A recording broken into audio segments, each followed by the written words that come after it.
Okay, so everyone's seeing my screen in statewide locations?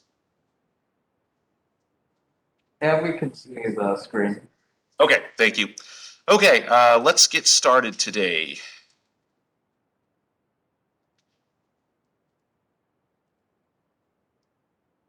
Okay, so we are talking about first-person PvP design principles. And the reason for that is because that's the project you're working on now. So we try to get you the sort of theory information you need so you can competently build these levels. Okay, so let's begin.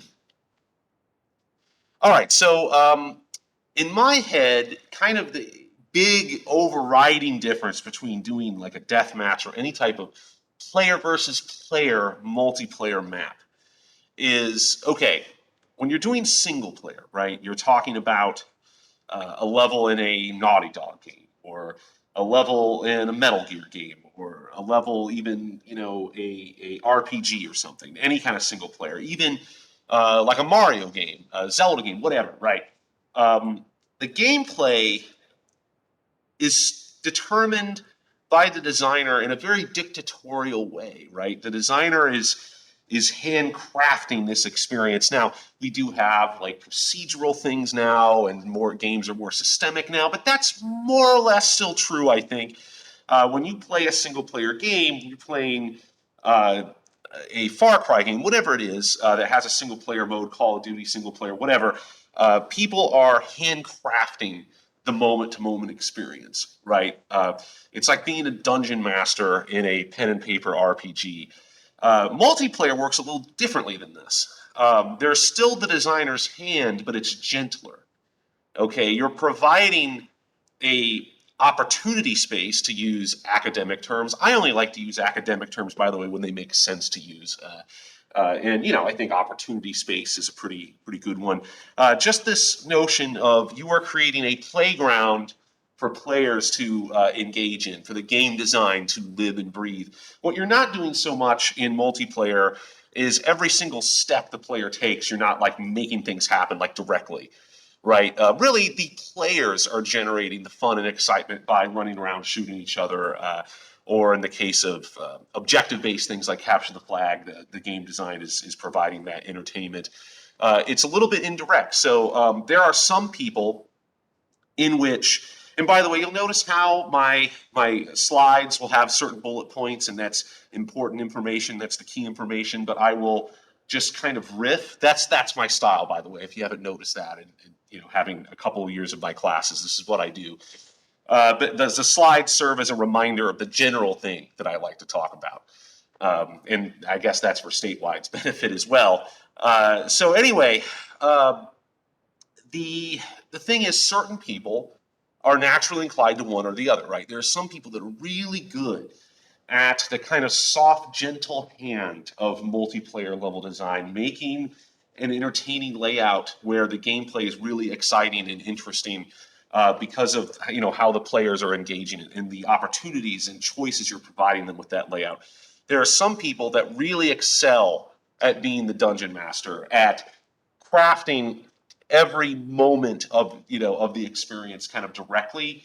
That's me. I'm the latter, not the former so much, right? In terms of my natural inclination, I have to think a lot harder about multiplayer level design when I do it, because I was always a single player person growing up. Yes, I played the early first person shooter multiplayers like everyone, but I've always been kind of a single player person. So that's what kind of comes naturally to me. So I have to think real hard about how multiplayer works, because that's kind of not my instinct. My instinct is to kind of, you are getting this special experience I'm crafting for you. And multiplayer just really isn't like that. So to get down to the actual bullet points in the PowerPoint, and to get to really discernible, actionable things. So some simple tips: keep players moving. You want players to be constantly making decisions, and those decisions are what corridor to go down, what pickup to try to get, when to shoot, when to take cover. These are all the second to second decisions that happen in a multiplayer map. So circular map flows work really well. Okay, so you want to avoid dead ends. where you have to double back. So when you look at multiplayer maps, that's why, especially from old school multiplayer, Quake 3 Arena, which we'll talk about a little bit later, that's why a lot of them are that way. Now, one principle that I always want everyone to remember as they go about doing this stuff is, remember, there's an underlying game design, right, that every game has, every multiplayer game has, including the shooter game template that you're using, right? Even that has an underlying game design. Your level design work is really meant to express that, right, to make that better. So the template you're working with, you have characters that move really fast, so that's going to influence you want to make hallways wide. You can have kind of large areas because the players can run across them quickly, so they're fairly mobile. So that should influence your layouts. You have a very small array of weapons in the shooter game template. You have kind of a mid-range weapon, which is sort of like a it's almost like a beam gun. It's hard to describe, but it's like a mid-range weapon, right? Mid-range. And then you have essentially a slow-moving splash damage rocket launcher. The fact that those are the two weapons you have are going to influence the types of layout. You want long sight lines to exploit this somewhat long-range weapon, but you might want to have interesting choke points so that splash damage can be impactful. You might want to have interesting overlooks where you can shoot down with those sort of energy orb rocket things. So again, you want to exploit the game design just in general in any type of level design work, but I think especially in multiplayer. Okay, so map flow and gameplay. Okay, so this is a Call of Duty map, and you can immediately see, the circular flow that we're talking about here. And you can also see something that Call of Duty maps, I think, do really, really well, which is this blend of indoor-outdoor space, where you're kind of going indoors and then going back outside in an enclosed area. So you're constantly getting this differentiation in kind of the spatial arrangement. So this is Showdown, and the center courtyard would be something we call a kill zone, an open space where if you end up there, you're going to be exposed to fire from a lot of different directions. And here's the thing about any kind of area like that, big open area that's exposed to a lot of things, you do want to incentivize players to go in there, or else they won't, because they don't want to get shot, right? That's sort of a thing they would like to avoid. So how do you do that with the shooter game template? Well, you do have power-ups. You do have a health power-up. You do have ammo pickup. So that is where you can be clever with placing your pickups to sort of encourage players to go to places that might be a little bit dangerous. And you want to encourage them to take risks, or else they'll sort of learn where not to go. They'll never go there, and then it just becomes wasted space in the map. Okay, so here's the next map we're going to look at here. So this is Crash, which is more of an irregular circle. So if we look at the bigger map here, we still have circular flow, but it's being obscured, right, by the buildings a little bit. So it doesn't feel that way when you play this, but you still do have a circle that you can draw in here. And even more than the first map, you definitely get the inside-outside thing that I think Call of Duty maps do a lot. You have lots and lots of buildings. And in a game like this, this style of multiplayer, and even in the shooter game template, it plays more like old school Quake 3 style, you can still exploit this because you have that medium long range-ish weapon. These buildings all provide wonderful windows with sight lines and areas to kind of see if you can camp out there for a little bit and get some long range shots. Now, remember, one aspect of the Call of Duty gameplay is there's that really fast sprint it's been a couple of years since I played any of the Call of Duties. Do you still sprint, right? I imagine you still do. That seems like something that's just always there. But the sprint ability feels almost like just, oh, well, they allow the players to sprint. But the nice gameplay consequence of that is it really does allow you a fighting chance to get through these larger kill zone type areas. So that's where that gameplay is being exploited. It kind of allows you to have this ability to create these bigger open spaces.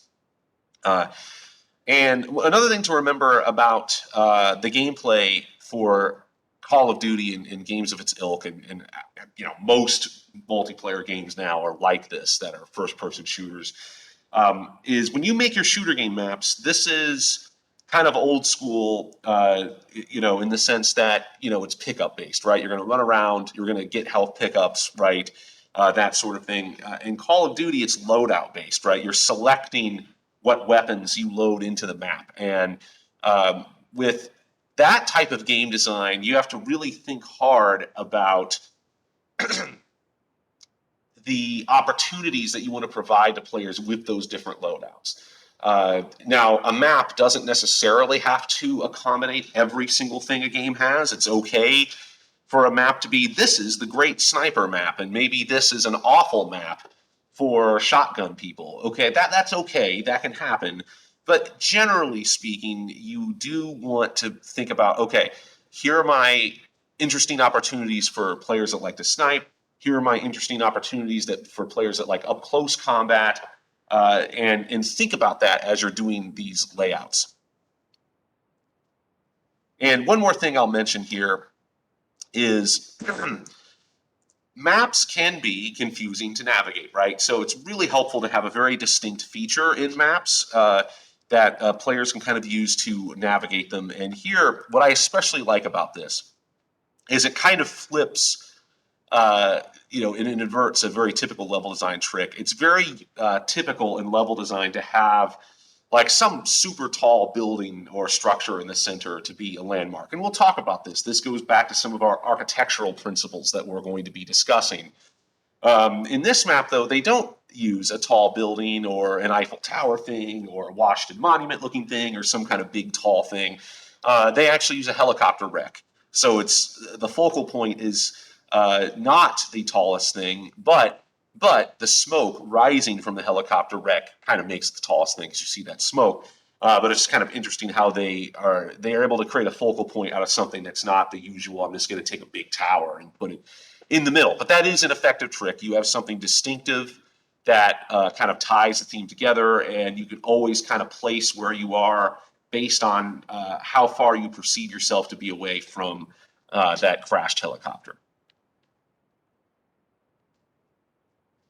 Okay, so anyone here or statewide recognize what this map is? From Halo, right? Yes, correct. But anyone know the name of this map? I'm just curious to see if anyone knows this famous Halo 1 map. And I know that you are all little children. I realize this, but I'm just wondering, anyone know this? I can't remember it. Well, it is Hang 'em High. Okay, Hang 'em High is the name of this, and it's a map that everyone kind of loves from the original Halo game. So check it out if you have like the special edition or the Master Chief edition, whatever. And what's kind of interesting about Hang 'em High, get to my next slide here, is it is a different style of map than some of the ones that we've talked about. Here we don't have. I mean, yes, you can say all these maps have some kind of circular flow if you want to, but this clearly does not have a very obvious one, right? And it's designed with a different principle. It's really thinking about making zones of combat, right? So you see in the lower right, you have all these columns and pillars, together. This is really great for like the short range weapons, and some really fun fights can happen here, especially if you have a player standing on the catwalk in the lower right, and you have a player down in those columns. There's enough cover there that the player that's in the elevated position, there's very little cover, but they have the advantage of being elevated. The player that is in the columns is exposed to them, but they have the additional cover. So that's kind of a zone of combat. And they do the same thing kind of in the upper left. And then they have these interesting tunnels and bunkers and catwalks that oversee everything. And they really get a lot out of where they place their pickups, right? Where the rocket launcher is, where the sniper rifle is. That is the ultimate kind of risk reward thing. They always put them in areas where, you know, you're going to be super exposed, but you want to get those things because they're powerful weapons.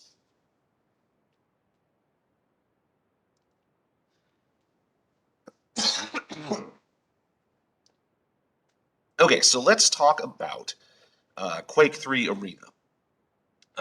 And by the way, just as a warning, I might need to get a drink of water here in a minute. My voice has just been shredded this week. Okay, so Quake 3 Arena, fast gameplay. Standard bearer for fast gameplay. Actually, I'm going to pause this here. I'll pause the recording because my voice is about dead already. So just and recording is resumed. Thank you for bearing with me here. The first week is always hell for me when it comes to my voice. Okay, so let's get back in here. Quake 3 Arena, fast competitive gameplay, definitely very circular. But the thing I found interesting when revisiting this, very cheap on Steam. I highly recommend it. There's still lots of servers up. People still play this game. Is the kind of multi-level aspect of how they did their level design. So, by the way, Pat Howard, no relation to me, just a level designer that wrote about Quake that I found. If you look at this map that he did, you can see the red is high level stuff, green is mid, and blue is low level. And so you can see there's really an interesting layering of heights here. And when you play these Quake 3 Arena maps, what that does is it creates really interesting kind of overlook scenarios where you're looking down on different levels of the map or you're looking up at different levels of the map. And the game design here is very fast, very mobile with jump pads and teleporters. And these things allow you to very quickly traverse through these kind of stacks of layers. So when you think about the Call of Duty examples, you know, there's differences in elevation that you might get from climbing stairs, from getting inside of buildings, but you're still looking at much flatter terrain. And that's okay because this is not kind of sci-fi fantasy at this point, right? They're trying to ground you a little bit in realism. With a game like Quake 3 Arena, all the rules are, all bets are off, right? We're definitely in fantasy land now. And it's really fascinating to play these maps because there's very little attempt to create verisimilitude realism. They are purely making really interesting gameplay spaces that are just stripped of any attempt to make them kind of architecturally sound or whatever. So it's kind of fascinating to look at these. But they're definitely designed for very fast, very mobile gameplay, very little obstructions in the hallways, big wide spaces. And again, the main thing I want you to get from it is the layering of verticality, right? You have 3 different layers in this map alone. Okay, so let's talk a little bit about designing for gameplay. Okay, so things to remember, and this is all reiterating things we've mentioned before. The balance for the weapons available. So again, you have that medium to long range weapon in the template you're using, and you have the rocket launcher. So bias your maps towards mid to long range combat, longer sight lines. You should not have tight corridors. One mistake I would make on multiplayer maps early in my career is I just love the junkify things. Lots of crates, lots of obstacles, and when you think about it, for single player scenarios, having all that cover, all those objects makes a lot of sense. But in multiplayer, a lot of times that clutter just gets in the way, right? Like if this room, and I know you can't see this statewide, but it's just a very typical large classroom at Purdue, lots of tables everywhere. If you were trying to make this room into a multiplayer map, you would be stumbling over all the chairs and desks that would be getting in the way of the gameplay. So you want your corridors, your hallways, your rooms to actually not have that much in it. You want them to be fairly open. Now, how do you then provide cover opportunities? Well, the cover opportunities are frankly usually ducking into another hallway, going into another room, getting out of there, right? It's okay to have some columns, especially in a large room. Again, using this very large classroom as an example, and statewide, just imagine a very large classroom in your mind. It would be totally okay to have like one big column in the middle, maybe two columns, right? Something to break the space up to make the, kind of create more shorter sight lines for short range weapons. But remember, you don't have short range weapons in the shooter game template. So therefore, bias your design towards that long range combat, and remembering, of course, that your enemies or your players and also the enemy bots you'll be using move very fast. So you'll be able to get from room to room quickly. Now, the other thing that you may need is, and this is why design is not easy, because this contradicts some of what I said, and that's okay. You will be mainly using bots as your, now in a perfect world, and if you're able to do this in your labs or whatever, this would be great. Human players are always the best to test for, but realistically speaking, you'll be using the bots. You'll be designing for the bots.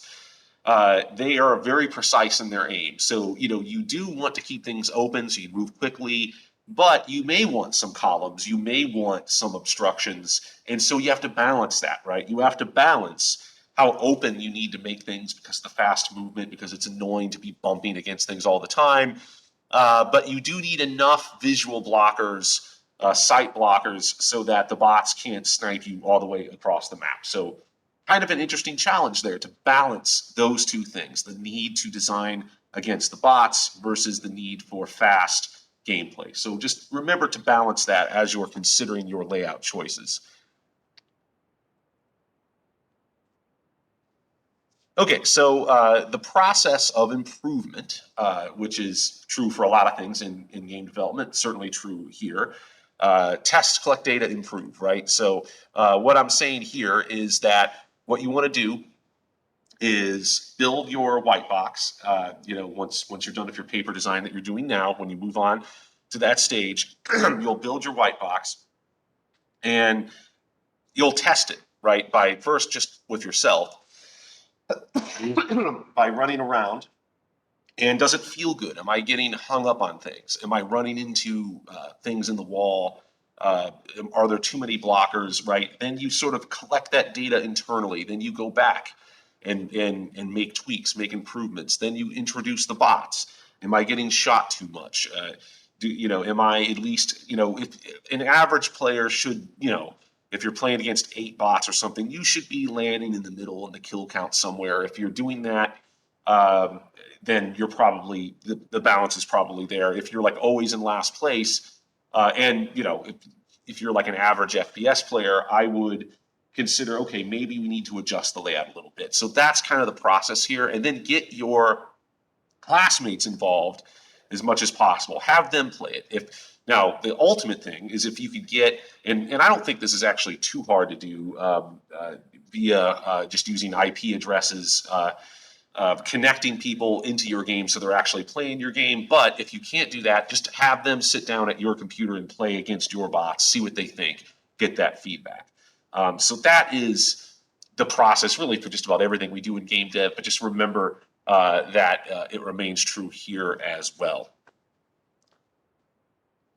Okay, so that is the end of that. Hopefully that gives you some information on multiplayer level design. There's one more thing I'm going to mention here, and we'll go early, which is good because my week 1 voice is, as you can tell, really struggling. So there is an interview I did of Gabriel Galaz. I worked with him at Cold Iron, and he's a longtime Sledgehammer and also LucasArts level designer. I thought it was a really insightful interview I did. I'm going to post a link to that in Brightspace. I don't think I'm going to make an assignment of it like I did last year, but it would be, I think, awesome if you, as you worked on your paper design, as you work on your white boxes, listen to it, right?